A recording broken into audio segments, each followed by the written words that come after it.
ഹിസ്ബുള്ളയുടെ അസ്വാരസ്യം വളർന്ന് വലിയ യുദ്ധമുഖത്തേക്ക് എത്തിയിരിക്കുന്നു എന്നതാണ് പുതിയ സാഹചര്യം. ഹിസ്ബുള്ളക്കെതിരെ കാര്യമായ സൈനിക നടപടികളിലേക്ക് കടക്കുകയാണ് ഇപ്പോൾ ഇസ്രായേൽ. ഹിസ്ബുള്ള തിരിച്ചും അത്തരം നടപടികൾ സ്വീകരിക്കുന്നുണ്ടെന്നാണ് റിപ്പോർട്ടുകൾ. ഇസ്രായേലും അമേരിക്കയും ഹിസ്ബുള്ള മേധാവി ഹസൻ നസ്രുള്ളയുടെ പുതിയ മുന്നറിയിപ്പിനെ അങ്ങനെ കുറച്ചു കാണുവാനും ഉദ്ദേശിക്കുന്നില്ല. അയൺ ഡോം തകർക്കാനുള്ള വഴി ഞങ്ങൾക്കറിയാം എന്ന ഹിസ്ബുള്ളയുടെ ഭീഷണി നെതന്യാഹുവിന് വലിയ തലവേദന ഉണ്ടാക്കിയിട്ടുണ്ട്. ഇസ്രായേൽ ലബനൻ അതിർത്തിയിൽ ഉരുണ്ടുകൂടുന്ന പുതിയ സാഹചര്യങ്ങളെ ഏറെ ഉദ്യോഗത്തോടു കൂടിയാണ് ലോകം നോക്കിക്കാണുന്നത്. ഒരുപക്ഷെ ഗസയിൽ ഇസ്രായേൽ ആക്രമണം തുടങ്ങിയത് മുതൽ തന്നെ ലബനൻ അതിർത്തിയിൽ ഹിസ്ബുള്ള കാര്യമായ അലോസരം ഉണ്ടാക്കുന്നുണ്ട് എന്ന് വേണം പറയാൻ. അതായത് ഒരു ചെറിയ ശക്തി വലിയ ശക്തിയായി ലോകരാജ്യങ്ങളെ തന്നെ എതിർത്ത് നിൽക്കാൻ കഴിവുള്ളതായി വളർന്നുയരുന്നു എന്ന് വേണം പറയാൻ. ഹിസ്ബുള്ളയെ അങ്ങനെ ചെറുതായി കാണാൻ ഈ ഘട്ടത്തിൽ ഇസ്രായേൽ തയ്യാറല്ല. അതുകൊണ്ട് തന്നെ ഒരു യുദ്ധം ഉണ്ടാവുകയാണെങ്കിൽ അതിന് അതിൻ്റെതായ മര്യാദകളൊന്നും ഉണ്ടാകില്ല എന്ന മുന്നറിയിപ്പ് ഹിസ്ബുള്ള തലവൻ്റെത് ഇസ്രായേൽ അതേ രീതിയിൽ തന്നെ കാണുന്നത്.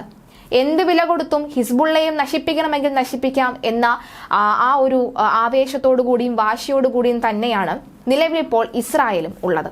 ഷെൽ ആക്രമണത്തിലൂടെയും ബോംബാക്രമണത്തിലൂടെയും ചെറിയ സൈനിക നടപടികളൊക്കെ നേരത്തെ ഇസ്രായേൽ ലബനന് നേരെ നടത്തിയിട്ടുണ്ട്. ഹിസ്ബുള്ളയുടെയും ലബനൻ സൈന്യത്തിലെ പ്രധാന നേതാക്കളെയും വകവരുത്തുകയും ചെയ്തിട്ടുണ്ട്.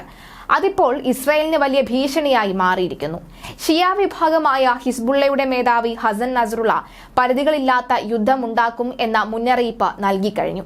വ്യാപകമായ പരിധികളില്ലാത്ത യുദ്ധങ്ങളിലേക്ക് ഹിസ്ബുള്ള കടക്കുമെന്ന് ഹസൻ നസ്രുള്ള പറയുമ്പോൾ സ്വാഭാവികമായും വലിയ ആശങ്ക ഇസ്രായേലിനും അമേരിക്കയ്ക്കുമുണ്ട്.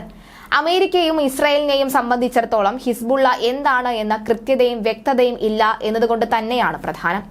ലബനൻ ഇസ്രായേൽ യുദ്ധ അന്തരീക്ഷം ഉണ്ടായാൽ സ്വാഭാവികമായും അത് ഒരുപാട് തലങ്ങളിലേക്ക് വ്യാപിക്കും. ഇറാൻ വെറുതെ ഇരിക്കില്ല എന്ന വ്യക്തവുമാണ്. ലബനന് നേരെ ഇസ്രായേൽ ആക്രമണം നടന്നാൽ വളരെ ശക്തമായി തന്നെ പ്രതിരോധിക്കാൻ തങ്ങൾ മുന്നിലുണ്ടാകുമെന്ന ഇറാൻ വ്യക്തമാക്കിയിട്ടുമുണ്ട്. ഹൂതികൾ വളരെ സമരോത്സാഹത്തോടു കൂടി തന്നെ ചെങ്കടലിൽ വലിയ ശക്തിയായി മാറുകയുമാണ്. ഇറാഖിലാണെങ്കിൽ റെസിസ്റ്റൻസ് ഗ്രൂപ്പ് വളരെ സജീവവുമാണ്. ഇപ്പോൾ തന്നെ ഈ ഹൈഫയ്ക്കെതിരെ ആക്രമണം നടത്തി അവർ രംഗത്ത് ശക്തമാണ്. അതായത് ഇസ്രായേൽ ഇനി ഒരു യുദ്ധത്തിലേക്ക് ഇറങ്ങുകയാണെങ്കിൽ ഇതെല്ലാം അവർ മുൻകൂട്ടി കണ്ട് മാത്രമേ ഇറങ്ങുകയുള്ളൂ. അങ്ങനെ ഇറങ്ങുകയാണെങ്കിൽ തന്നെ ഒരു അന്ത്യം അതൊരു വിജയ അന്ത്യം തന്നെ ആയിരിക്കും. അങ്ങനെ ആ ഒരു വിജയം അന്ത്യം കണ്ടതിന് ശേഷം മാത്രമേ അതിലേക്ക് എത്താനുള്ള വഴികൾ കണ്ടതിന് ശേഷം മാത്രമേ ഇറങ്ങുകയുള്ളൂ എന്നും വ്യക്തമാക്കിയിരിക്കുകയാണ്.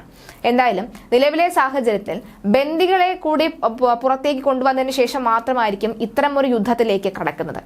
ഇതുവരെ ലബനന് ആയുധം നൽകിക്കൊണ്ടിരുന്ന ഇറാനാണ് എന്നായിരുന്നു അമേരിക്കയുടെയും ഇസ്രായേലിന്റെയും ആരോപണം. പക്ഷേ ഇപ്പോൾ സാമ്പത്തികമായും സാമൂഹികമായും രാഷ്ട്രീയമായും ഒക്കെ വലിയൊരു തകർച്ച അനുഭവിച്ചുകൊണ്ടിരിക്കുന്ന സ്ഥിതിയിലും ഇറാന് ഹിസ്ബുള്ളയ്ക്ക് ആയുധങ്ങൾ നൽകാൻ കഴിയുമോ എന്ന ചോദ്യത്തിന് ഇപ്പോഴും ഉത്തരമില്ല.